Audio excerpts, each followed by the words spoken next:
Hello friends, welcome to the channel of BMS with Sakshi. आजच्या लेक्चरमध्ये आपण वाददोषाचे प्रकार शिकणार आहोत. या आधीच्या लेक्चरमध्ये आपण वाददोषाचे स्थान, कार्य, पर्याय हे सगळे टॉपिक कव्हर केले आहे. तो व्हिडिओ तुम्ही बघितला नसेल तर प्लेलिस्टमध्ये जाऊन चेक करा. चला तर आता आजच्या व्हिडिओला स्टार्ट करूया. वाददोषाचे प्रकार: प्राण, उदान, समान, व्यान, अपान, आत्मा. प्राणवायू, उदानवायू, समानवायू, व्यानवायू, अपनवायू हे वाददोषाचे 5 प्रकार आहेत. सर्वप्रथम आपण शिकणार आहोत प्राणवायू. त्याचा श्लोक काय आहे? स्थानम प्राणस्य मूर्धार कंठजीवास्य नासिका स्टीवन शौतोद्गार श्वासाहारादी कर्मश. म्हणजे आता आज सगळ्यात त्यांनी त्याचे स्थान सांगितले. शीर्ष म्हणजे हेड, कंठ म्हणजे थ्रोट, जिव्हा, उर प्रदेश म्हणजे थोरॅसिक रिजन, आस्य प्रदेश ऑर्गन्स ऑफ ओरल कॅव्हिटी, नासिका ही काय सगळी प्राणवायूची स्थाने आहेत. आता त्याची कार्य काय आहेत तर परत आपण एकदा बघू. स्टीवन शौतोद्गार श्वास आदी कर्मश, निश्वास अन्न प्रवेश कृत. मी जो श्लोक सांगितला तो तुम्हाला दुसऱ्या सहितात दिलेला आहे. हा अष्टांग हृदयाचा वेगळा श्लोक आहे. उरह कंठ चरो बुद्धी हृदय इंद्रिय चित्त दृक स्टीवन शौतोद्गार निश्वास अन्न प्रवेश कृत. म्हणजे आता त्याचे काय काय कार्य आहे? निश्वास, अन्न प्रवेश, हृदय धारण, बुद्धी धारण, चित्त धारण, स्टीवन, शौतो आणि उद्गार. आता आपण हे प्रत्येक टर्म डिटेलमध्ये बघणार आहोत. सर्वात आधी आहे निश्वास. निश्वास म्हणजे काय? इन्स्पिरेशन. हे प्राणवायूचे सगळ्यात महत्त्वाचे कार्य आहे. निश्वासः श्वासस्य शरीरांत प्रवेशनं. श्वसन प्रक्रियेमध्ये हवेचा शरीरामध्ये होणारा प्रवेश म्हणजेच निश्वास होय. मराठीतील त्यांनी निश्वास सोडला या शब्दप्रयोगाचा नेमका उलटा अर्थ असा अभिप्रेत होतो. बाह्य वातावरणातील हवा नाकामधून फुफ्फुसामध्ये कंठ व कंठनाडी मार्गे येते. यावेळी छातीच्या पिंजऱ्याच्या फुफ्फुसांचे प्रसर होऊन हवा फुफ्फुसात खाली जाते. शरीरामध्ये प्रवेश केलेल्या वायूला प्राण अशी संज्ञा आहे. त्याच्यानंतर आहे हृदय. हृदय प्राणव स्रोतसाचे मूळ स्थान आहे. प्राणव स्रोतसाचे हृदय मूळ स्थान असल्याने प्राणाचे प्रस्पंदन म्हणजे गती हे कार्य हृदयाच्या ठिकाणी प्रकर्षाने दिसते. मग त्याचे 2 मार्ग आहेत. सर्व शरीरामधून रक्त हृदयामध्ये येते आणि फुफ्फुसातून प्राणवायुक्त रक्त हृदयामध्ये येते. त्याच्यानंतर त्यांनी सांगितले बुद्धीचे कार्य. बुद्धिधारण. बुद्धी हा एक मनोव्यापार आहे. धी, धृती, श्रुती या मानाच्या एकत्रित शक्तींना बुद्धी असे म्हणतात. धी म्हणजेच बुद्धी होय. तर बुद्धीचे काय कार्य आहेत? ज्ञानेंद्रियामार्फत मनाला ज्ञान करून देतात. ज्ञानाचे योग्य अयोग्य असे विश्लेषण करतात. हे झालं बुद्धिधारण. त्याच्यानंतर धृतीचे कार्य काय? धृती म्हणजे धारणशक्ती. बुद्धीने घेतलेले निर्णय अंमलात आणण्याचे कार्य म्हणजे स्मृतीचे कार्य. मिळवलेले ज्ञान त्याबद्दल बुद्धीने घेतलेला निर्णय मनामध्ये साठवणे हे कार्य स्मृती आहे. धी, धृती, स्मृतीच्या कार्यामध्ये सुसूत्रता ठेवण्याचे कार्य प्राणवायू करतो. नेक्स्ट आहे इंद्रियधारण. 5 ज्ञानेंद्रिय, 5 कर्मेंद्रियांना उद्देशून इंद्रिय हा शब्द वापरला आहे. म्हणजे ज्ञानेंद्रिय आणि कर्मेंद्रियांच्या कार्यासाठी पण प्राणवायू गरजेचं आहे. त्याच्यानंतर त्यांनी सांगितले चित्तधारण. चित्त हा मनाचा पर्यायी शब्द आहे. चिंतन करणे, योग्य विषयाचा विचार करणे, ध्यानशक्ती करणे, निश्चय करणे हे मनाचे विषय आहेत. तसेच धी, धृती, स्मृती हे देखील मनाचे कार्य आहे. मनाच्या सर्व कार्यावर प्राणवायूचे नियंत्रण असते.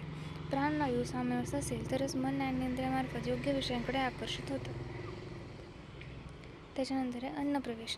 अन्नप्रवेश म्हणजे अन्न घेणे. त्याच्यानंतर अन्नप्रवेश म्हणजे काय? अन्न मुखामध्ये घेणे किंवा स्वीकारणे. पदार्थाच्या चवीच्या ज्ञान सेंद्रियामार्फत आत्म्याला करून देणे. अन्न चावण्यासाठी जिभेच्या गालाच्या हालचाली घडविणे. अन्नाचा घास खंडामध्ये ढकलून आमाशयापर्यंत पोहोचवणे ही सर्व कार्ये प्राणवायूची आहेत. त्याच्यानंतर आहे स्टीवन. स्टीवन म्हणजे काय? श्वासमार्गामध्ये कंठामध्ये साचलेला कफ थंकून बाहेर टाकण्याची प्रक्रिया. आता कंठामध्ये साचलेल्या कफामुळे प्राणाच्या अनुलोमन गतीला अडथळा येऊन श्वसन योग्य प्रकारे होत नाही. हा कफ गिळणेही योग्य नसते. स्टीवन क्रियेमुळे श्वसनामार्गातील अडथळा दूर होऊन प्राणाचे श्वसन कार्य सुव्यवस्थित होते. नेक्स्ट आहे शौतू. शौतू म्हणजे काय? शिंकण्याची क्रिया. स्नेझिंग. शिंकण्यामुळे देखील नाकामध्ये अडकलेली धूळ इतर घटक बाहेर पडून श्वासमार्गातील अडथळा दूर होतो. शौतू ही एक अनैच्छिक म्हणजे इनव्हॉलेंटरी क्रिया आहे. शिंक निर्माण झाल्यास अडू नये म्हणून शौतूला अधारणीय वेग असे सुद्धा म्हटले आहे. लास्ट आहे उद्गार. उद्गार म्हणजे काय? ढेकर येणे. उद्गार हे देखील अनैच्छिक क्रिया आहे. अन्न, पाणी गिळताना हवेचा प्रवेश आमाशयात होतो. आमाशयातील हवा ऊर्ध्व गतीने तोंडातून बाहेर येण्याच्या क्रियेला उद्गार असे म्हणतात. आता शॉर्टमध्ये आपण प्राणवायूचे कार्य बघून घेऊ. निश्वास, अन्नप्रवेश, हृदयधारण, बुद्धिधारण, चित्तधारण, स्टीवन, शौतू आणि उद्गार. एकदा मी तुम्हाला त्याचा श्लोक रिवाईज करून घेते. स्थानं प्राणस्य मूर्धार कंठ जीवास्य नासिका स्टीवन शोतोद्गार श्वास आराधी कर्मश्च. उदानवायूची कार्य ते बघा. आपण आता इतकं काय बघितलं, त्याचे स्थान बघितलं. आता कार्य काय? प्रयत्न, ऊर्जा, बल, वर्ण आदी क्रिया म्हणजे श्रुताचार्यांनी बोलणे, गाणे, म्हणणे ही उदानवायूची कार्य सांगितलेली आहे. त्यांना गती या शब्दामुळे आधी हा शब्द जोडला आहे. दलनाचार्यांनी आधी शब्दाचे स्पष्टीकरण देताना या शब्दामध्ये उच्छ्वास या कार्याचा अंतर्भाव केलेला आहे. आपण आज सगळ्यात आधी काय बघितलं? प्राणवायू. त्याचं कार्य काय होतं? निश्वास. उदानवायूचं कार्य काय आहे? निश्वास. हे पॉईंट्स लक्षात ठेवा म्हणजे तुम्हाला MCQ मध्ये हेल्पफुल होईल. आता उच्छ्वास प्रक्रियेमध्ये हवा फुफ्फुसामधून कंठ व नाकामार्गाने बाहेर सोडली जाते. उच्छ्वासः श्वास निर्गम. हे बघा, मी तुम्हाला आत्ता सांगितलं उच्छ्वास म्हणजे उदानवायूचे कार्य, निश्वास म्हणजे प्राणवायूचे कार्य. मग त्यांनी काय सांगितलं? वाक प्रवृत्ती, प्रयत्न, ऊर्जा, बल, वर्ण, श्रुती ही उदानवायूचे उच्छ्वास नाही इतकीच महत्त्वाची कार्य आहे. सर्वात आधी आहे वाक प्रवृत्ती. वाक प्रवृत्ती म्हणजे काय? बोलण्याच्या क्रियासाठी उदानवायूची आवश्यकता असते. उरस्थानामधील स्वरयंत्र उदानवायूच्या कार्यक्षेत्रामध्ये येते. तसेच वाक प्रवृत्तीसाठी गलप्रदेश, नासिका हे सहाय्यक अवयव अत्यंत आवश्यक आहेत. नेक्स्ट आहे बल. बल म्हणजे काय? भारवहन शक्ती. शारीरिक जड वस्तू उचलण्याची शरीराची क्षमता म्हणजे बल आहे. शरीराचे बल जेवढे जास्त तेवढे मनुष्य शारीरिक श्रम, व्यायाम जास्त प्रमाणात जास्त काळ करू शकतो. शारीरिक बलाचा संबंध श्वसनाशी आहे, कारण शारीरिक श्रम करताना जड वस्तू उचलताना श्वासच रोखून धरला जातो. नेक्स्ट आहे प्रयत्न. प्रयत्न हा कार्य आरंभेषु उत्साह. कार्य करण्याचा उत्साह म्हणजे प्रयत्न होय. कार्य करण्यासाठी शारीरिक बलाची आवश्यकता असते. शारीरिक बल प्राधान्याने फुफ्फुसाश्रित उदानवायूवर अवलंबून असल्याने प्रयत्न, उत्साह ही सगळी उदानवायूची कार्य आहे. नेक्स्ट आहे ऊर्जा. हेमाद्री टीकाकाराच्या मते ऊर्जा म्हणजे काय? प्रीणन. धातूंचे पोषक अंश पुरविणे म्हणजे प्रीणन कर्म होय. नेक्स्ट आहे वर्ण. शरीराच्या त्वचेचा गौर, श्याम, कृष्ण इत्यादीचा वर्ण प्राकृत ठेवण्याच्या कार्याला हे उदानवायूचे आहे. श्वसन विकृतीमध्ये त्वचाचा वर्ण बदलून निळसर होतो. त्यावरून सिद्ध करता येते की प्रकृत अवस्थेमध्ये श्वसन क्रियेच्या माध्यमातून त्वचेचा वर्ण प्राकृत ठेवण्याचे कार्य उदानवायूचे आहे. लास्ट आहे स्मृती. पंचज्ञानेंद्रियामार्फत ज्ञान ग्रहण करणे हे प्राणवायूचे कार्य आहे. हे मिळालेले ज्ञान साठवणे व योग्य वेळी व्यक्त करणे या क्रियेलाच आपण स्मृती असे म्हणतो. आता आपण त्याचे जे कार्य होते ते शॉर्टमध्ये एकदा रिवाईज करू. उच्छ्वास, वाक प्रवृत्ती, बल, वर्ण, श्रुती, स्तोत्रप्रीणन आणि मनोबोधन. मी तुम्हाला परत एकदा त्याचा श्लोक सांगते. उदानवायूचं काय? स्थानं प्राणस्य मूर्धार. उदानवायूचा श्लोक काय होता आपण परत एकदा रिवाईज करू. उरस्थानमुदानस्य नासा नाभि गलांशरे वाक प्रवृत्ती, प्रयत्न, ऊर्जा, बल, वर्ण, स्मृती, क्रिया. परत एकदा सांगते मी. उरस्थानमुदानस्य नासा नाभि गलांशरे वाक प्रवृत्ती, प्रयत्न, ऊर्जा, बल, वर्ण, स्मृती, क्रिया. नेक्स्ट आपण आता बघणार आहोत व्यानवायू. व्यानवायूचे स्थान आहे हृदय. सर्व शरीर हे व्यानवायूचे संचार क्षेत्र आहे. महाजव या शब्दाचा अर्थ काय? गतिपान असा घेतलेला आहे. चरक सुश्रुत संहितामध्ये देखील सर्व देहामध्ये व्यानवायूचे स्थान सांगितलेले आहे. हा श्लोक बघू आपण. देह व्यापनोती सर्वतु व्यानः शीघ्र गतिरूणाम गती प्रसरण आक्षेप निमेष आदी क्रिया सदा. व्यानवायू सर्व शरीराला व्यापून असतो व सर्व वायूंचा हा शीघ्र गती वायू आहे. मग गती, प्रसारण, आक्षेप, निमेष म्हणजे काय? पापण्यांची उघडझाप ही सगळी व्यानवायूची कार्य आहेत. मग त्याचबरोबर त्याच्याबरोबर रसविक्षेपण, स्वेदस्रवण, अश्रुस्रवण व शरीराच्या 5 प्रकार चेष्टा हे सगळे व्यानवायूचे कार्य आहे. फर्स्ट ऑफ ऑल आपण बघणार रसविक्षेपण. शरीरामध्ये रसधातूबरोबरच रक्तधातूचे विक्षेपण म्हणजेच काय? सर्क्युलेशन होत असते. हृदय हे व्यानवायूचे अवस्थित स्थान आहे. हृदयाच्या प्रत्यक्ष आकुंचन, प्रसारण या हालचालींवर प्राण उदानवायूचे नियंत्रण असते. हृदयाच्या आकुंचन प्रसारणामुळे रसरक्त हृदयातून रसरक्ताचे वहन करणाऱ्या सिरांमध्ये प्रवेश करतो. रसरक्त सिरांमध्ये आल्यानंतर रसरक्ताचे संवहन शरीरामध्ये स्थूल व सूक्ष्म स्रोतसापर्यंत करण्याचे कार्य व्यानवायू अतिशय वेगाने करत असतो व त्यामुळेच रसरक्तामधील पोषक द्रव्ये सर्व शरीराला प्राप्त होतात. नेक्स्ट आहे गती किंवा चेष्टा. व्यानवायू सर्वात जास्त गतिमान वायू असल्यामुळे शरीर अवयवांच्या विशेष करून संधीच्या हालचालींवर त्यांचे नियंत्रण असते. आता व्यानमुळे होणाऱ्या 5 प्रकारच्या चेष्टा कोणत्या आहेत? प्रसारण, आकुंचन, विनमन, उन्नमन, तिर्यक गमन आणि पंचचेष्टा. प्रसारण, आकुंचन, विनमन, अन्नमन, तिर्यक गमन आणि पंचचेष्टा. विनमन, उन्नमन, तिर्यक गमन, आकुंचन आणि प्रसारण. प्रसारण म्हणजे काय? एक्सटेन्शन किंवा डायलिटेशन. आकुंचन म्हणजे फ्लेक्शन किंवा कॉन्स्ट्रिक्शन.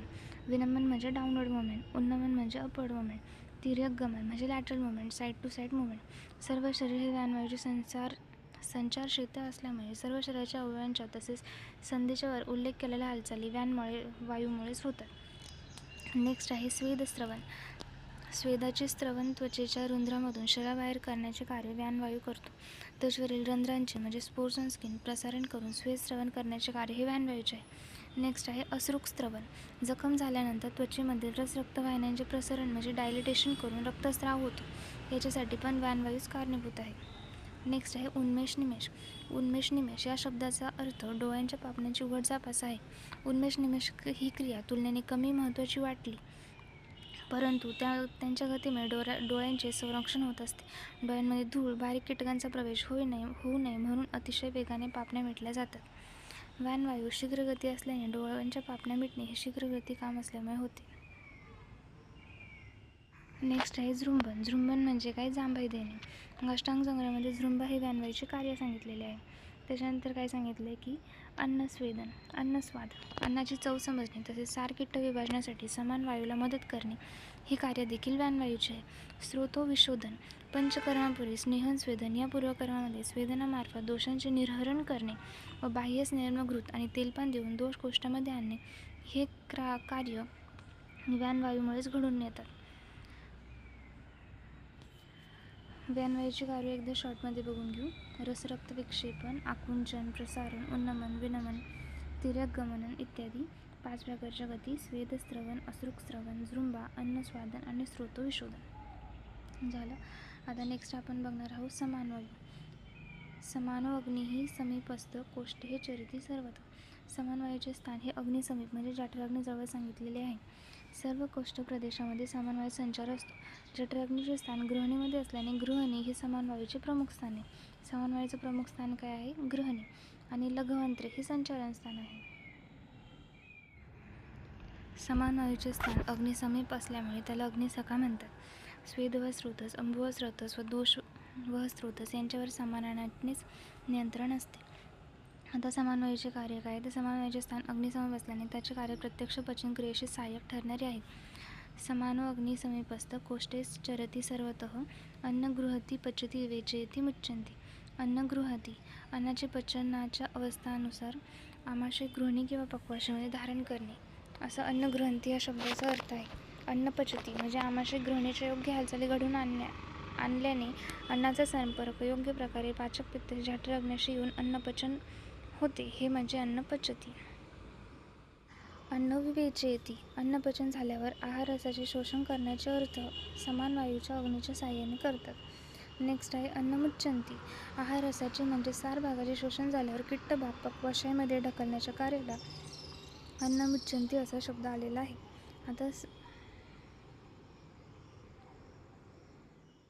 आता आपण बघणार आहोत अपानवायू. अपानो अपानगः श्रोणी बस्ती मेढ्रो उरु गोचरः. नाभीच्या अधोभागामधील प्रदेशाला अपान प्रदेश असे म्हणतात. अपान प्रदेशामधली अवयव कोणती आहे? तर श्रोणी म्हणजे कटी प्रदेश, बस्ती म्हणजे मूत्राशय, मेढ्र, ऊर याप्रमाणे स्त्री शरीरातील गर्भाशय, अंतःफळ, योनिमार्ग, मूत्रमार्ग या अवयवांवर तसेच उत्तरभूत, अधोभूत या अवयवांवर देखील अपानवायूचे नियंत्रण असते. आता अपानवायूचे कार्य काय? शुक्र आर्तव शक्रून मूत्र गर्भ निष्क्रमण क्रिया म्हणजे शुक्र निष्क्रमण, आर्तव निष्क्रमण, मूत्रविसर्जन, पुरुष विसर्जन आणि गर्भ निष्क्रमण या क्रियांवर अपानवायूचे नियंत्रण असते. म्हणून शुक्र निष्क्रमण, आर्तव निष्क्रमण, पुरुष, मूत्र निष्क्रमण, गर्भ निष्क्रमण ही अपानवायूची कार्य सांगितलेली आहेत.